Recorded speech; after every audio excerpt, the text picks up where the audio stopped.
The key fit into the barn's lock as if it had been waiting for my hand. The barn itself was a slow thing, a hulking presence at the edge of the property where the light thinned at dusk and the horses liked to congregate under the rafters. The smell of hay rose in that first clean, chilly hour, dry, sweet, punctuated by motor oil and the faint metallic tang of old nails. I pushed open the main door, and the barn breathed out years of quiet. The horses lifted their heads, then settled back to their chewing.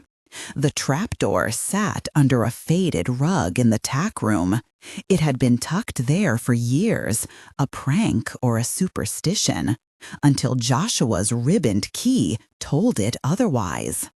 The concrete stairs down were cool and smelled faintly of dust and coffee. I expected damp and cobwebs.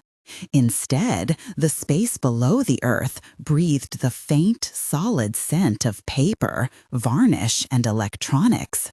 An unlikely combination that suggested someone had made plans to live underground without actually living there. The war room was tidy in a way that made my chest hurt. Maps spread on heavy oak, topographic surveys rolled like scrolls, weather journals in a crate stamped field notes, and a low desk with a laptop and a thick stack of labeled USB drives. On the wall, a corkboard held photographs, aerial shots of the Western Acres, pins where core samples had been taken, a photocopy of a deed 3 times over sealed with professional stamps. More than anything else, there was an arrangement of things, a scheme of legal folders tied with string, printouts of corporate filings, a thin manila envelope labeled medical, and a small, battered leather notebook with my name on the cover. Ellis stood as if he had been part of the floor all his life. He was the sort of man whose hands belonged to the land, calloused and steady. He had been Joshua's caretaker for nearly a decade, though caretaker felt too small. He was the person everyone called when the old radiator needed coaxing or a foal slipped a leg. Look at me with a face like a map of apologies and loyalties. He always did his work somewhere quiet, he said, and his voice had the dry humor of someone who had seen 1,000 things break down and had learned to fix most of them. There were videos Joshua had promised. The laptop slept beneath a dust coat of his cologne, clean cotton and lemon, then woke at my touch. The first file was labeled Day 1. The play icon was a pale triangle that felt like a portal. Joshua's voice filled the concrete room, low, direct, and unmistakably himself. "Kat," he said, "if you're seeing this, He coughed just enough to make me hear the man who had been mortal. "I couldn't tell you everything, and I'm sorry I didn't give you the chance to decide with me.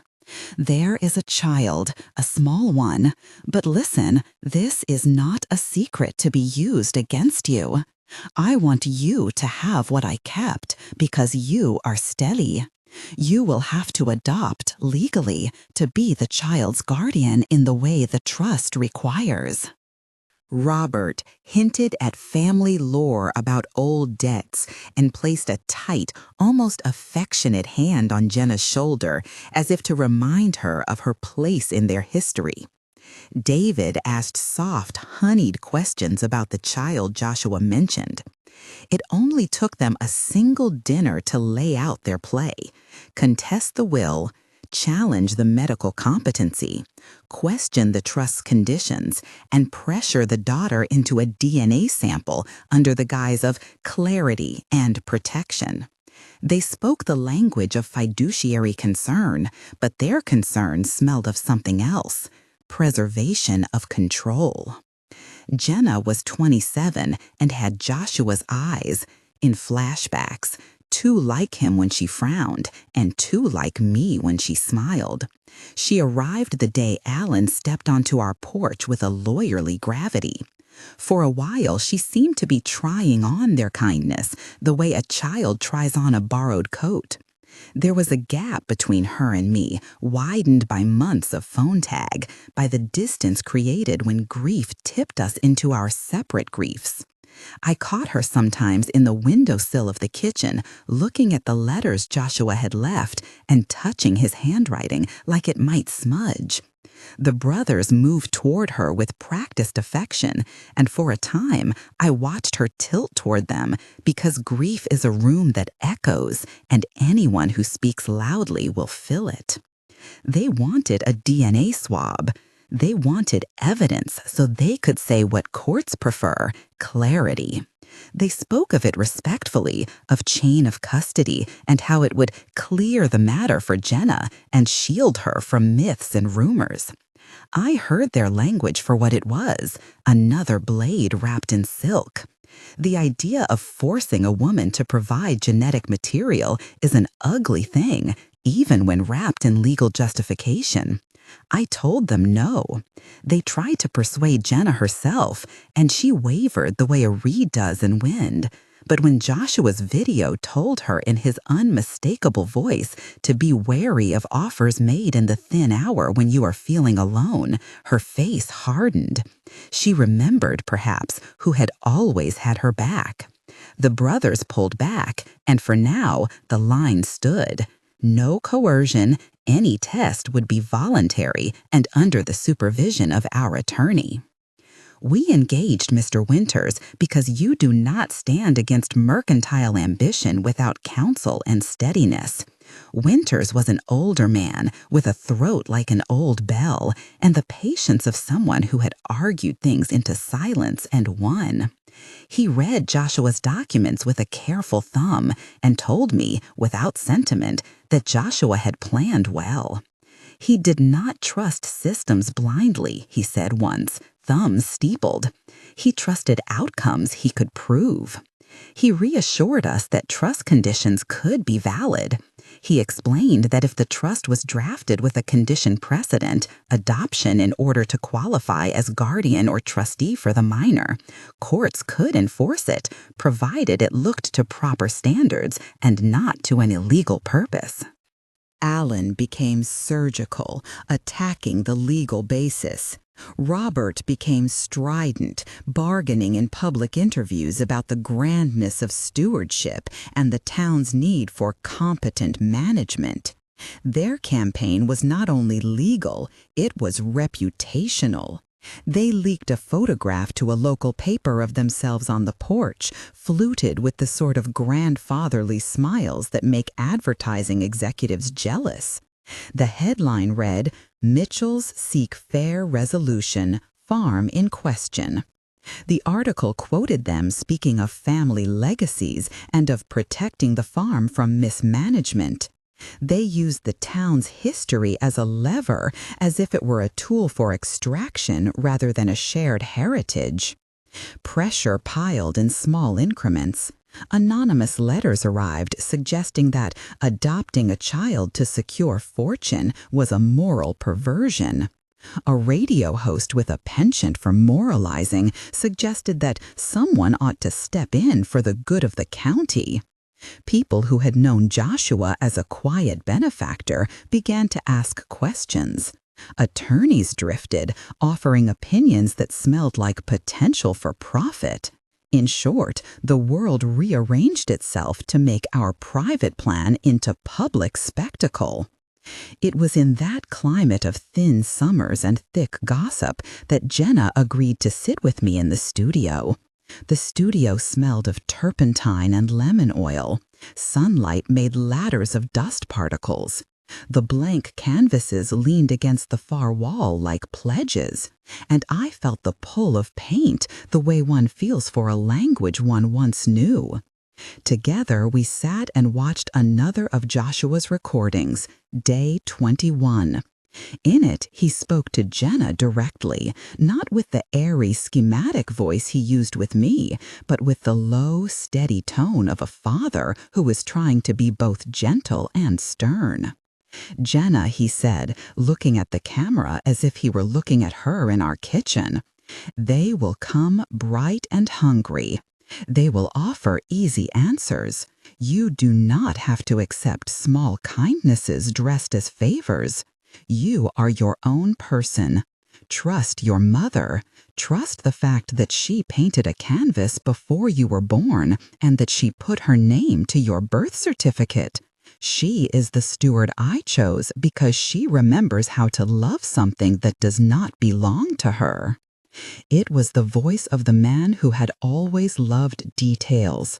Jenna cried then, quietly, and told me later that she had not known until that moment how lonely her father had been in his calculations and how protective his notes were intended to be.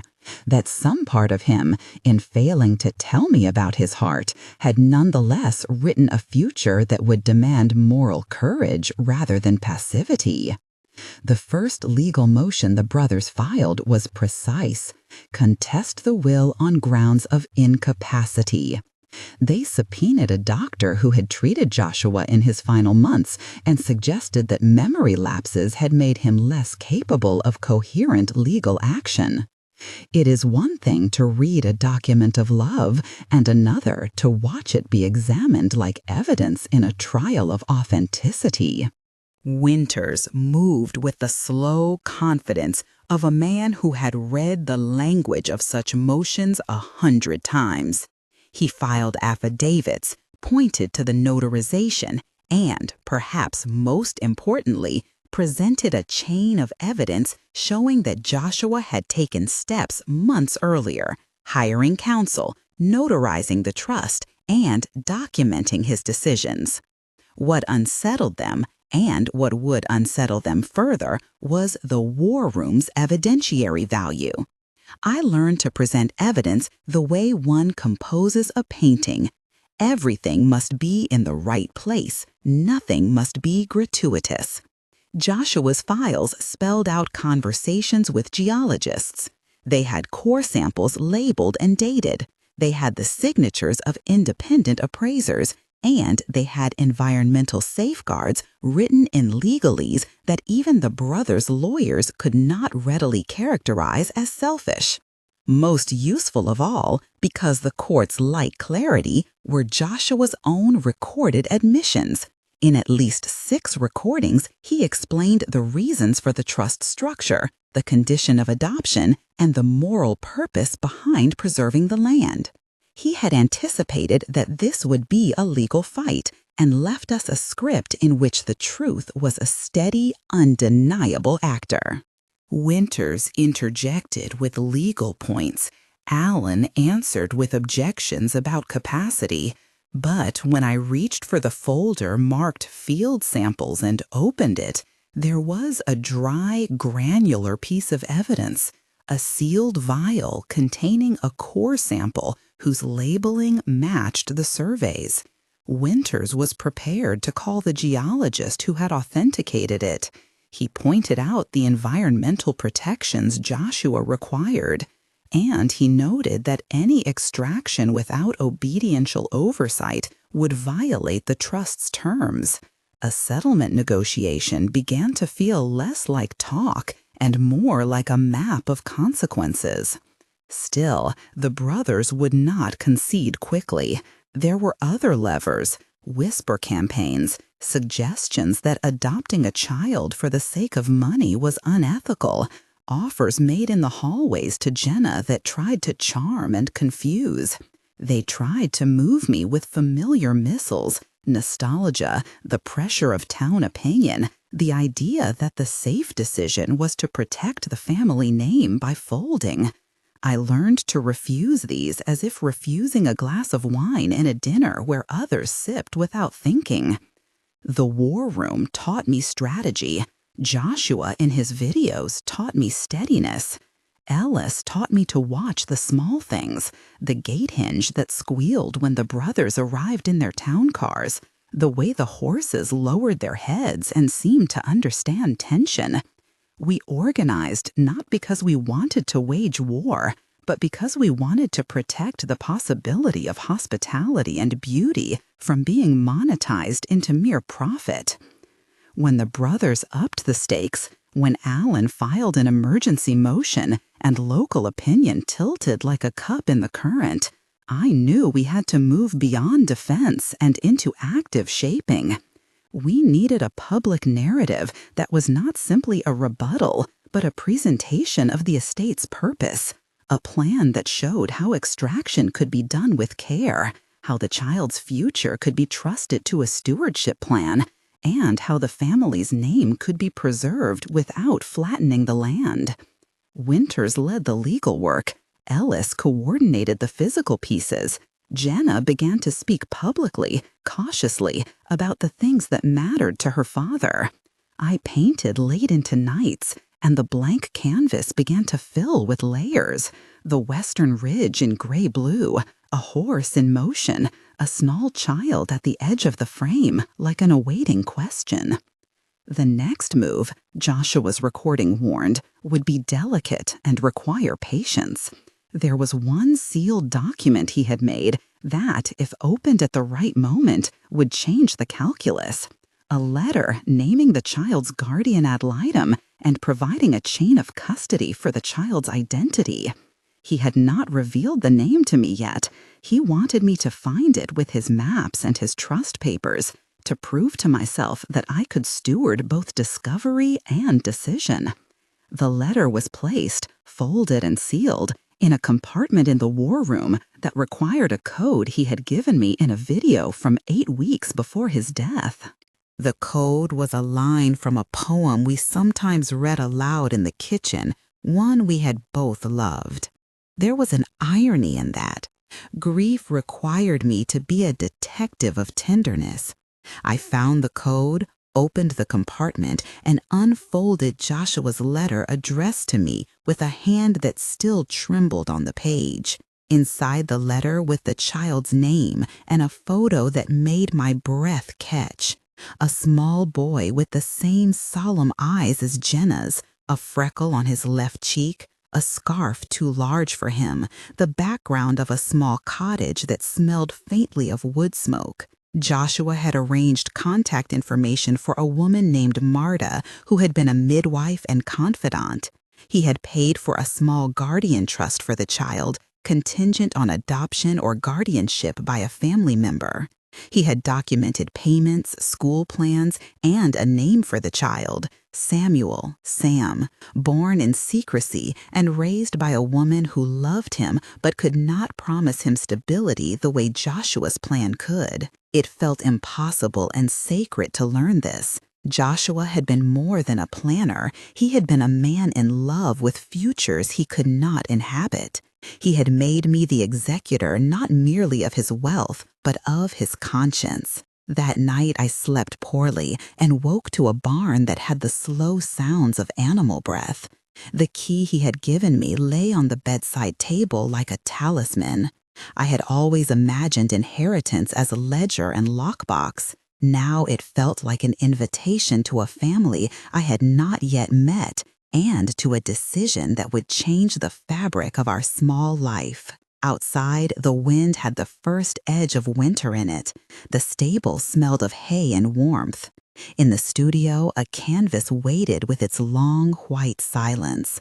In the war room downstairs, a stack of Joshua's daily files beckoned like lessons in an unfinished class. I clicked the next recording with hands that steadied as the lamp warmed the paper. "Kat," Joshua said, as if we had been speaking moments before, "I did not want to make you a martyr. I wanted to show you a map. You do not have to take every route I designed. You can choose which road to walk. But if you choose to adopt, do it because you want to give a child a home, not because of money. If you refuse, I will not haunt you. I will have made my choices because I loved you." His voice softened and the video ended. Jenna came to the war room in the gray light and sat beside me, not saying much, just leaning into the same silence. We had a child to find. We had a legal strategy to hold. We had, beneath our feet, a deposit that could sustain an entire generation if handled with humility. We were about to step into rooms where men in suits would measure us, where the brothers would brand our motives, and where public opinion might sway like a pendulum. But inside Joshua's carefully constructed bunker, with his voice still warm inside the speakers and the horses listening through the floor, I did not feel small. I felt like someone who had been given a blueprint and a brush and told, in the man's final kindness, that she could paint a future with both. I closed the war room and carried Joshua's notebook upstairs. The blank canvas in the studio waited for hands that had been rusty but not dead. Outside, the wind continued to move across the western ridge, and somewhere under its soil, seams of mineral bent toward the light. The brothers would make their moves. I would make mine. Tomorrow there would be a meeting in town, and a reporter to handle, and a lawyer to brief, and a plane to watch for men with glossy brochures. Tonight, in the small dim of the studio, Jenna and I mixed a ground for paint and rehearsed soft answers in the mirror of our hands. The next video was dated the day before the doctor had told Joshua the heart could not be outrun. He had recorded it with a smile that made me foolish with affection. "If you are thinking about what is owed," he said, "think about what can be given. The money is only a tool. Use it like a tool. Love the horses. Paint a canvas you are afraid of. And if you open the adoption papers, ask the right questions. Don't let anyone convince you that love must be purchased. Remember that I loved you enough to hide my fear so you could be brave." He laughed softly, awkward, private laughter, and the recording ended. We were not yet ready to meet the public. We were not yet ready to answer the brothers in court. But with the key on the table, the sealed letter in my hand, and Joshua's voice steady in my ears, I felt the first honest pulse of something that looked like hope. Not the neat kind that wraps things in ribbon, but the stubborn, repairable sort that can be built by careful people who prefer to make things last. Night fell on the farm, and the horses pressed their muzzles to the paddock rails. I painted a small horse on a long canvas, only the sketch of a movement, and it felt like the beginning of a prayer that had nothing to do with faith and everything to do with promise. The war was only beginning, the video said as much, but it ended with a smile and the memory of a man who had done everything to make the work possible. I slept with the key under my pillow. I woke with the light already on the ridge, a thin, clean light that cut the fog into ribbons. The key had warmed against my skin. When I sat up, the mattress sighed and the horses shifted in the yard like a chorus tuning themselves. Jenna was still asleep, her breath a small, steady drum against the pillow. For a moment, I let the house go back to a time before the stacks of papers and before the quiet talk in recorded rooms, when Joshua's laugh filled the kitchen and the radio stayed on low. Then I put the key in my palm and felt the edges of obligation and invitation at once. We moved through the morning as if through a rehearsal for a performance we had not chosen. Coffee, the slow business of dressing, the small rituals that make a life tolerable.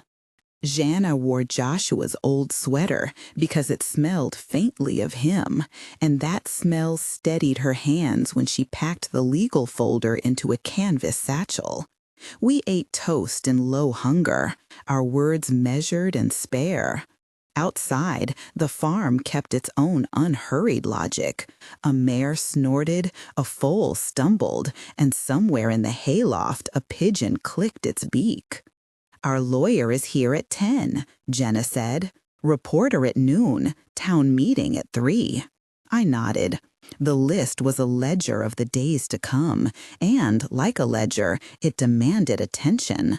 Joshua had left instructions for all of it, precise as a surgical plan. He had known they would come, for reasons that had nothing to do with mourning and everything to do with measurement. The lawyer, Marcus Hale, came with a car that looked too new for our gravel lane and a suit like a folded argument. He had dark hair pulled back at the nape, the practiced softness of someone who had argued both sides and learned the economy of tone. He sat at the kitchen table with a posture that suggested patience and then looked at me with an expression that suggested calculation. "You look tired," he said, as if that summarized the legal landscape. "I slept with the key under my pillow," I said. It felt like telling him I had a talisman, an ally of metal. He allowed a small smile. "Good," he said. "We'll make it work. I read Joshua's will twice last night. I read his recorded statements. He leaves the estate in trust with certain conditions. He names you as primary trustee and beneficiary under specific circumstances, chief among them evidence of a stable household should you elect to adopt." Should? Jenna's voice had a brittle thread. Should we elect to adopt? He wrote like a man making lists. "He wrote like a man who wanted you to choose," Marcus said. "The brothers can contest. They will probably allege undue influence or incapacity, or that some clause is void. But the will is clean. Joshua anticipated challenge. He was meticulous. He left you the key, the recordings, the notebook. That will be helpful." "I have his voice," I said, "and his notebook." Marcus steepled his fingers. "They'll bring their own experts. They'll ask why he chose to leave it to you rather than split it. They'll paint you as a bohemian, perhaps, or as someone with a volatile lifestyle. People respond to narratives like arrows. We must give them another narrative." "Which is?" "A caretaker of the property," he said. "A stable environment. Proof of financial responsibility. If you choose to adopt, a home study will be necessary. They will scrutinize the farm and your relationship with Joshua. They will ask how you plan to use the funds." "Use the funds," I repeated. The phrase felt like an accusation. "That's the easy part," Marcus nodded. "Not to them. They will say you want to sell or that you'll hollow the estate." He anticipated this. The afternoon had worn at me in discreet ways, little injuries to confidence. Jenna sat on the porch with a cup of tea that had gone cold. She traced the rim with a finger and watched the light waver. "They're good at sounding reasonable," she said. "They have a language for everything." "They have a language for everything," I echoed. "We have Joshua's voice." "Your voice, too," she said. "You were good out there." I didn't need praise. I needed a map. The notebook at my feet opened to a particular day, an argument about endowment versus personal guardianship. Joshua had written, "Money follows care. Boards forget the smell of hay." I laughed then, an ugly, grateful sound. It was the kind of laugh that scans a horizon and says, "Yes, I will prefer the smell of hay." That night, a letter arrived, an envelope with the county seal and a courthouse stamp. I felt it in my bag like another small weight. Marcus opened it with the careful hands of someone used to opening doors behind which arguments lived. The letter was a notice, The brothers had filed a motion for temporary conservatorship over the estate pending settlement. A hearing was scheduled for 3 weeks out. "That moves faster than I expected," Marcus said. "It means they'll ask the court to give them control until the will is effectively decided." "They'll take custody of the accounts," I said. "They'll control the money that pays the feed," Marcus said. "They will control your decisions, Kat, until the court decides on the merits." Jenna sat very still. "We have to respond," she said. "We need to show stability." "We need a home study," Marcus said. "We need references. We need 2 months of bank statements, evidence you are running the farm, intake letters regarding the child. We need to show the court you can care for the child if we choose to adopt." If we choose. The phrase was a hinge. Joshua had asked us to pick, and that choice had never felt heavier. I thought of the child's smallness in the dark, somewhere recorded in paper and voice, and one of Joshua's neat annotations. He had left us a half map, hand-drawn lines, a name with the first letter only, a region. There was a phone number, scribbled and underlined, as if he had been making himself accountable even beyond death. We made a list that night, letters to social services, calls to the contact Joshua had noted, references from neighbors, a clean ledger of expenses, and an inventory of how the farm supported itself. Marcus promised to prepare a motion opposing the conservatorship and to file our own emergency affidavit showing our role as stewards. Jenna made tea with hands that trembled only when not touching a cup. 3 days later, the call came. A woman's voice on the line, cool and direct, social work through a county office. She asked if I was Catalina Mason, if I had been designated in Mr. Hale's notes. I told her I was. She told me there was a child, a girl, listed as A.